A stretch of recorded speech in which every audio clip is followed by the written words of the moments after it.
এই যে বন্ধুরা দেখো, আমি এখন কাতলা মাছের চচ্চড়ি বানাবো। এগুলা তো তোমাদের আর বলতে হবে না।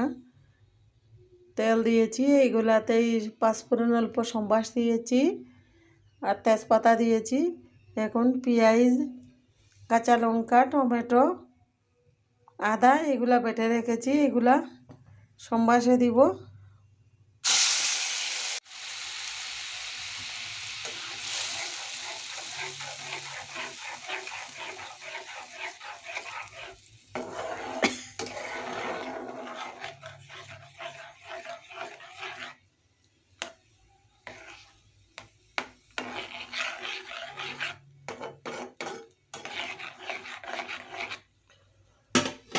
ডুবিয়ে দিলে কত সময় রাখলে তারপরে ভালো হয় তরকারিটা খেতে, তাই এইটার উপরে এটা দিয়ে দিলাম। এখন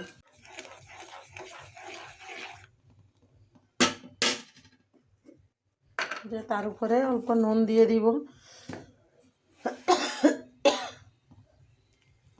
এই যে নুন দিয়ে দিলাম, অল্প দিয়ে দিলাম। রেসিপি বলে যেমন কালার হয়, তেমন গন্ধ হয়, তেমন একটা সেন্ট ভালো হয়। এটা বানালে ভালো লাগে, আপনারা বানাবেন, দেখবেন ভালো।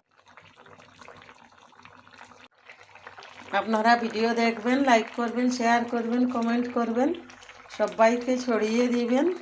ঠিক আছে বন্ধু, নমস্কার, গুড নাইট।